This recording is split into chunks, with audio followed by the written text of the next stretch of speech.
Salah satu alasan kenapa Tuhan izinkan dalam hidup kita, kadang-kadang kita menghadapi masalah, kita gagal, kita alami situasi yang menyakitkan. Salah satu alasannya adalah Tuhan ingin mengajar kita supaya kita bisa semakin mengenal Dia, mengenal jalan-jalannya, dan merubah karakter kita yang sedang bermasalah.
Salam, God lover yang dikasihi oleh Tuhan Yesus Kristus, kiranya semua dalam keadaan sehat, diberkati Tuhan, bersuka cita, bisa berkumpul bersama dengan keluarga di rumah dengan baik. Saudara-saudara, setelah kita beraktivitas sepanjang hari ini, kita butuh beristirahat. Mungkin ada beban pikiran, ada masalah yang belum selesai. Jangan biarkan itu mengganggu istirahatmu. Mari kita datang kepada Tuhan karena kita percaya hadirat Tuhan akan memberi kita ketenangan, kelegaan, dan kita tetap bisa beristirahat walaupun masalahnya belum selesai. Ingat apa yang Tuhan pernah katakan kepada kita, marilah kepadaku semua yang letih lesu dan berbeban berat, aku akan memberi kelegaan kepadamu. Percaya apa yang Dia katakan benar adanya ketika kita datang kepada Dia membawa semua pergumulan kita. Dia peduli, Dia akan memberi kita kelegaan supaya kita bisa beristirahat malam hari ini. Mari kita bersatu dalam doa. Bapa di surga, kami ucap syukur karena anugerah-Mu begitu luar biasa dalam Yesus Kristus. Kami semua diundang untuk datang membawa semua beban berat hidup kami, keadaan kami yang letih lesu karena masalah-masalah yang sedang kami hadapi. Puji Tuhan, saat ini Bapa, kami membawa semua pergumulan hidup kami. Kami sangat percaya kebenaran firman-Mu. Ketika kami datang kepadamu, hadirat Tuhan memberi kami kekuatan hati, mengubah semua beban itu. Kami boleh menikmati kelegaan yang sejati di jiwa kami, di batin kami. Kami bahkan akan menemukan jalan keluar yang terbaik dari Tuhan. Tuhan akan tunjukkan bagian-bagian yang harus kami perbaiki dan apa yang harus kami lakukan. Kami sangat percaya akhirnya kami bisa berkemenangan karena Tuhanlah yang menyertai kami semuanya. Bapa, ini pujian penyembahan kami, Engkau layak menerima segala yang terbaik dalam hidup kami semua. Dalam nama Tuhan Yesus, amin. Salah satu alasan kenapa Tuhan izinkan dalam hidup kita, kadang-kadang kita menghadapi masalah, kita gagal, kita alami situasi yang menyakitkan.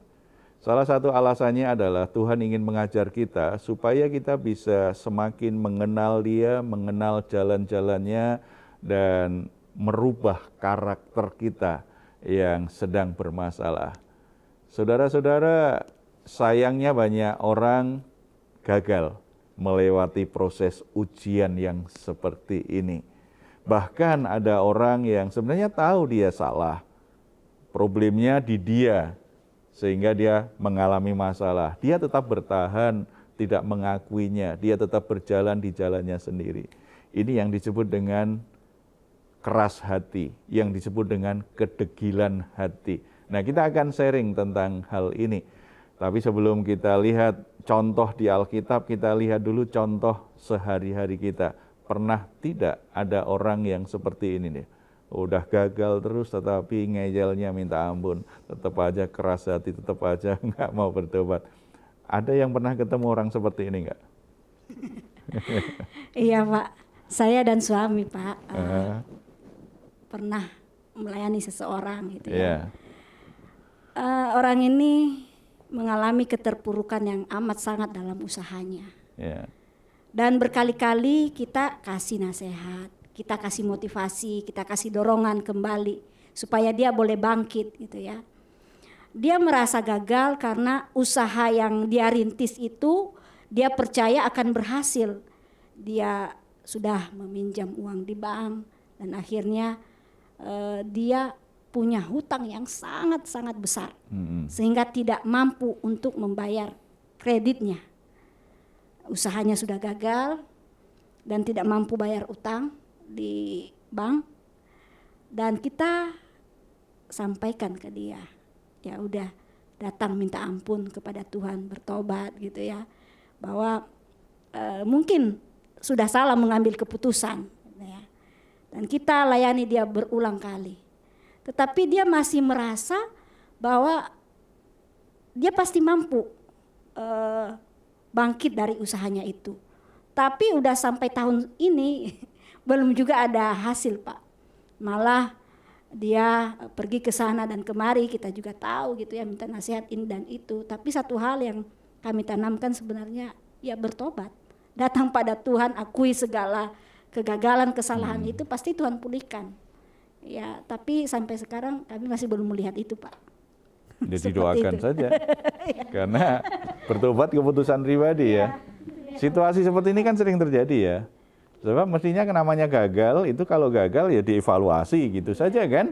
Kalau dievaluasi ada yang salah diperbaiki, ada yang tidak pas ya dibuat pas. Enak begitu saja. Cuma orang yang degil hati itu tetap aja ada aja alasan untuk membenarkan sikapnya, untuk mencari pembenaran atas keputusannya, untuk menyalahkan keadaan, menyalahkan orang lain, dan dia tidak mau berubah. Itu yang harus dilakukan terus, ya begini, pokoknya begini, pokoknya begini. Kita akan lihat ada kisah yang kita tahu bahwa orang yang degil hati, orang yang keras hati itu ya orang Israel. Kita tahu Alkitab mencatat mereka begitu luar biasa degil hatinya ya. Kalau kita buka Ulangan pasal yang pertama ayat 19 sampai 33 itu gambaran saja ya bagaimana kedegilan hati orang Israel itu luar biasa sekali. Kalau kita baca ayat 19 misalnya ya 19 itu kan sudah dikatakan begini. Kemudian kita berangkat dari Horeb dan berjalan melalui segenap padang gurun dan yang besar dan dasar yang telah kamu lihat itu, ke arah pegunungan orang Amori seperti yang diperintahkan kepada kita oleh Tuhan Allah kita. Lalu kita sampai ke Kades Barnea. Kemudian Tuhan itu menegaskan kan, ketika aku berkata kepadamu, kamu sudah sampai ke pegunungan orang Amori yang diberikan kepada kita oleh Tuhan Allah kita. 21, ketahuilah Tuhan Allahmu telah menyerahkan negeri itu kepadamu. Majulah, dudukilah seperti yang difirmankan kepadamu oleh Tuhan Allah nenek moyangmu. Janganlah takut dan janganlah patah hati. Tuhan berjanji, ketahuilah aku akan menyerahkan negeri ini. Tugasmu adalah berjalan saja dan setiap penghalang kamu harus singkirkan, setiap musuh kamu harus hadapi. Aku yang menjamin tempat ini menjadi milikmu. Dan Tuhan kemudian memberi bukti kan ketika ada 12 pengintai yang diutus masuk tanah itu. Maka di ayat 25, maka mereka mengambil buah-buah negeri itu dan membawanya kepada kita. Pula mereka membawa kabar kepada kita demikian, negeri yang diberikan Tuhan Allah kita kepada kita itu baik. Harusnya ketika mereka tahu bahwa negeri yang dijanjikan Tuhan, yang diberikan Tuhan itu baik, itu kan membuat mereka bersyukur. membuat mereka semakin mengasihi Tuhan, membuat mereka semakin mudah untuk mentaati Tuhan. Harusnya seperti itu, tetapi hati yang degil nggak begitu. Sudah lihat bukti bahwa Tuhan mengasihi, sudah lihat bukti bahwa Tuhan menolong, lihat bukti bagaimana Tuhan menyediakan yang terbaik. Itu tidak membuat orang yang degil hati mau bertobat, mau berubah. Ini yang terjadi dengan orang Israel, ayat 26. Tetapi kamu tidak mau berjalan ke sana, kamu menentang titah Tuhan Allahmu. Tetap tidak mau. Orang yang degil hati itu cenderung memang ingin mengikuti maunya sendiri. Apa yang dia pikirkan baik menurut dia, dia lakukan. Nasihat apa saja dia tahu itu baik nasihatnya, tetapi tidak dilakukan. Orang yang degil hati itu seperti itu, ya.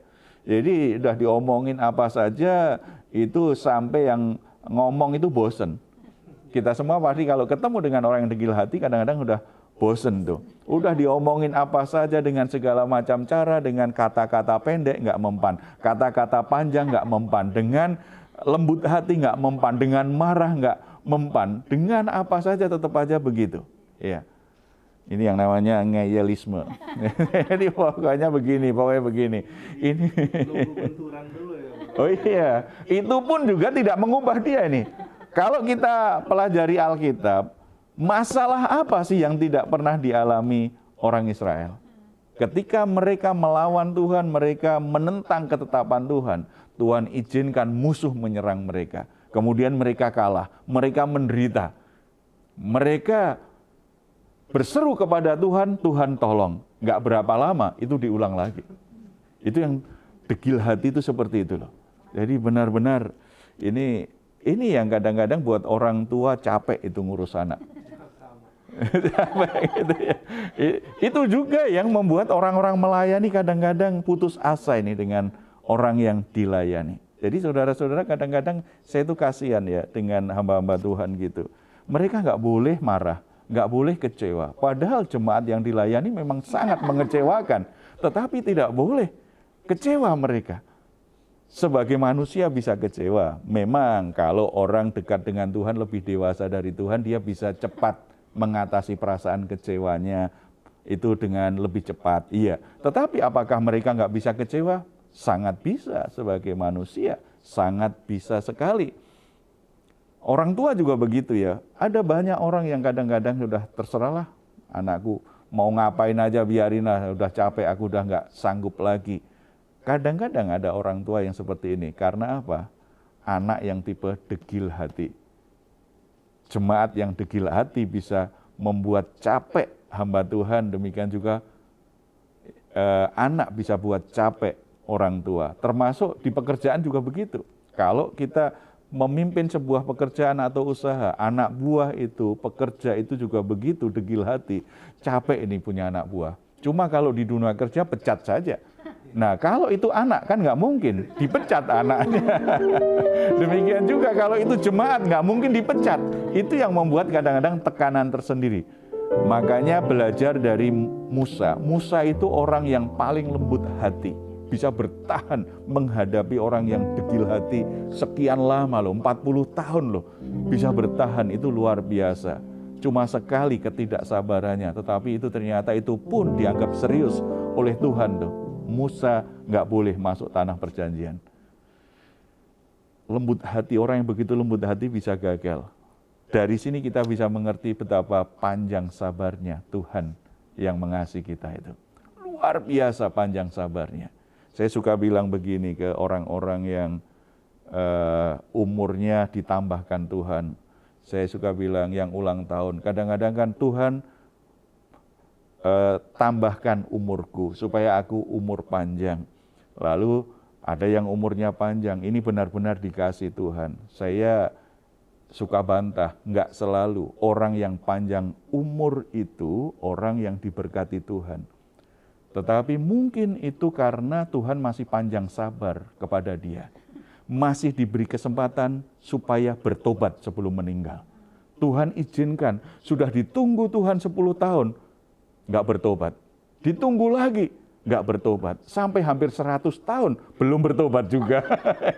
itu berarti kan panjang sabarnya Tuhan itu luar biasa sekali. Jadi umur panjang tidak selalu karena diberkati Tuhan. Bisa saja karena keras hati, karena degil hati, tetapi Tuhan sangat sabar sekali menunggu pertobatanmu. Jadi Bapak Ibu, jangan selalu kaitkan umur panjang pasti orang yang diberkati Tuhan. Dikasih Tuhan pasti. Mungkin tugasnya belum selesai atau pertobatannya belum dilakukan. Harus dua hal ini perlu direnungkan. Kenapa Tuhan tambahkan usia saya? Jangan-jangan saya belum bertobat, Tuhan masih kesempatan saya panjang umur nih. Orang Israel 40 tahun ternyata bukan waktu yang cukup bagi mereka untuk lembut hati. Tetap aja degil hati itu mereka. Sabar sekali Tuhan kita itu ya. Ayat 27, tidak hanya mereka menentang titah Tuhan, mereka juga suka menggerutu nih, berkeluh kesah. Kamu menggerutu di dalam kemahmu serta berkata, karena Tuhan membenci kita, maka Ia membawa kita keluar dari tanah Mesir untuk menyerahkan kita ke dalam tangan orang Amori supaya dimusnahkan. Mengucapkan hal-hal yang sifatnya kan fitnah ini. Mereka tidak taat kepada Tuhan, akhirnya mereka kalah. Akhirnya mereka alami masalah. Mereka mulai buat narasi, ini karena Tuhan membenci kita ini. Ini karena Tuhan benci kita, makanya kita alami penderitaan ini. Jadi apa tujuannya? Kita dibawa keluar dari Mesir hanya ingin dibinasakan saja. Jadi mulai buat narasi-narasi kebohongan yang menyerang Tuhan, yang mulai merusak imannya, mulai menentang orang-orang yang dipakai Tuhan. Jahat sekali. Orang yang degil hati begitu enteng untuk berkata seperti itu. Kembali betapa luar biasanya Tuhan sabar dengan umat Israel. Saya yakin Tuhan juga sangat sabar dengan kita. Ketika punya masalah, jangan degil hati, jangan mengeraskan hati. Evaluasi diri. Apakah ada yang salah dengan diriku sehingga aku punya masalah? Kalau memang ada yang salah, cepat saja akui dan bertobat. Perbaiki yang salah. Tetapi kalau ternyata tidak ada yang salah ini, tetapi tetap ada masalah, mungkin Tuhan sedang melatih aku untuk sesuatu yang lebih baik. Kalau begitu berserah saja dengan prosesnya Tuhan. Tidak usah melawan, tidak usah menggerutu, tidak usah menyalahkan orang lain, apalagi menyalahkan Tuhan. Ikuti prosesnya. Itu yang namanya ujian. Namanya ujian pasti ada batas waktunya. Anak-anak yang kuliah kan tidak mungkin sepanjang semester ujian terus. Ujian kan hanya beberapa hari. Itu untuk membuktikan kamu mampu nggak satu semester ini mengikuti perkuliahan. Apakah iman kita sudah naik level? Tuhan izinkan ada ujian. Ikuti prosesnya saja dengan baik. Kalau memang kita lewati dengan berhasil, maka ujian itu jadi menghasilkan sesuatu yang baik dalam hidup kita. Ada waktunya Tuhan akan selesaikan itu. Tapi kalau belum, malah bertambah ini. Karena Tuhan sabar ini. Oke, kamu belum mencapai itu. Latihan lagi dong, latihan lagi dong, latihan lagi. Jadi berkepanjangan. Bisa saja. Jadi tidak perlu menyalahkan orang lain. Hati yang degil suka mencari kesalahan orang lain. Bahkan menyalahkan Tuhan atas masalah yang sedang dia alami. Orang Israel tidak hanya berhenti di situ kan. Kalau kita baca ayat selanjutnya, Musa sudah mendorong mereka, tetapi tetap mereka tidak mau percaya tuh. Coba kita baca ayat 29 ya. Karena itu aku berkata kepadamu, janganlah gemetar, janganlah takut kepadamu. Tuhan Allahmu yang berjalan di depanmu, dialah yang akan berperang kepadamu, untukmu sama seperti yang dilakukannya bagimu di Mesir di depan matamu. Dan di padang gurun, di mana engkau melihat bahwa Tuhan Allahmu mendukung engkau seperti seorang mendukung anaknya sepanjang jalan yang kamu tempuh, sampai kamu tiba di tempat ini. Saudara-saudara, Musa memberi motivasi sebagai bapak rohani, sebagai pemimpin, memberi motivasi, jangan gemetar. Memang musuh itu luar biasa, memang masalahnya menakutkan, tetapi Bapa itu mendukung kita, seperti Bapa yang mendukung anaknya supaya sampai kepada tujuan, supaya tidak takut dengan hambatan. Demikian juga Bapa di surga itu mendukung kita dengan luar biasa. Tetapi orang yang degil hati, nggak mempan kata-kata motivasi, tetap dia menutup hatinya. Akibat kedegilan hatinya itu luar biasa. Kalau kita baca selanjutnya di perikop selanjutnya ya, itu ternyata akhirnya orang-orang Israel tidak diizinkan Tuhan masuk tanah perjanjian. Seperti kalau orang sekolah ya, dia kena DO tuh sama Tuhan itu, kamu tidak boleh masuk. Musa yang gagal hanya sekali saja, Musa, kamu juga nggak boleh masuk, tetapi kamu bisa lihat, boleh lihat. Kamu punya tanggung jawab yang lain tentang hal itu. Yang diizinkan Tuhan siapa yang boleh masuk? Hanya Kaleb dan Yosua, serta anak-anak kecil yang boleh masuk tanah perjanjian. Lainnya tidak diizinkan masuk oleh Tuhan akibat kedegilan hati. Bahaya dari kedegilan hati apa? Membuat orang gagal untuk mengalami penggenapan janji Tuhan. Oleh sebab itu, saudara-saudara yang dikasihi Tuhan, mungkin saudara saat ini, saudara diperhadapkan situasi yang sangat berat, sangat sulit, sangat menyakitkan. Berhenti menggerutu, berhenti menyalahkan orang lain, berhenti juga menyalahkan Tuhan, punya prasangka buruk bahwa Tuhan membencimu. Tidak, belajar lembut hati. Mungkin Tuhan ingin aku memperbaiki sesuatu yang salah dengan hidupku. Mungkin aku lebih bijaksana menggunakan kesempatan yang Tuhan berikan. Mungkin aku kehilangan waktu terbaikku dengan keluarga.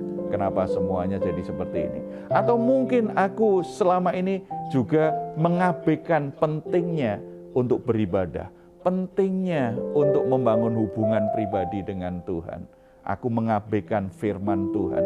Aku hanya mengikuti mauku sendiri saja. Apapun masalahmu, evaluasi diri dan ambil sikap positif. Apa yang harus aku lakukan supaya aku semakin selaras dengan kehendak Tuhan. Kita berdoa. Bapa di surga, kami bersyukur Tuhan tidak pernah meninggalkan kami, bahkan ketika kami mengeraskan hati, kami menjadi degil hati, kami merasa bisa, kami merasa mampu, kami merasa punya hak untuk membuat keputusan tanpa Tuhan. Kami mengabaikan kebenaran firman-Mu, kami menggerutu ketika ada masalah, ketika kami menghadapi kegagalan, kami menggerutu hanya mencari siapa yang salah, siapa yang bisa disalahkan.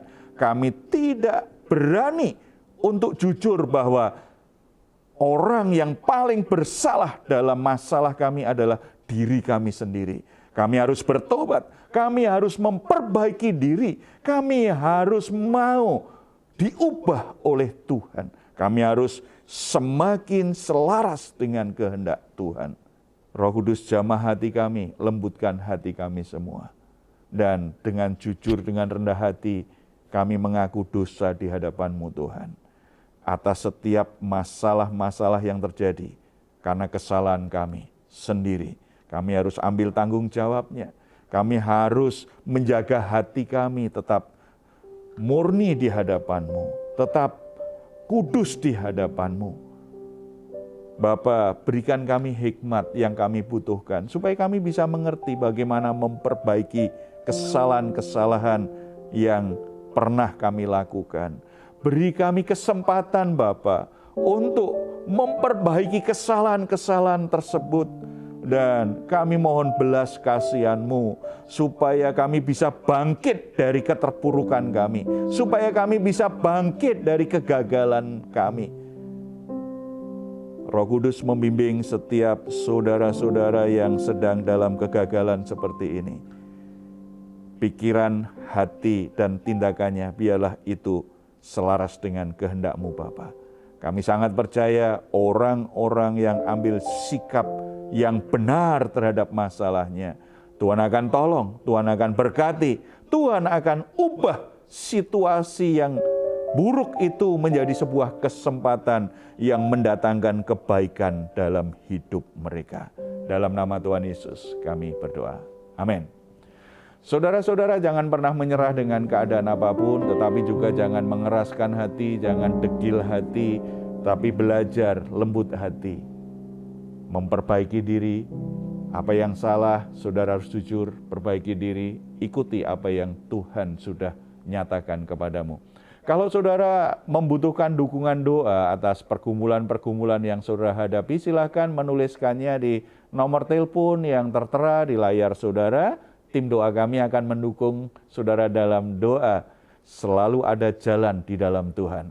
Kalau saudara ingin memberikan komentar di ruang komentar yang ada di channel Diaspora TV, silahkan, kami tunggu.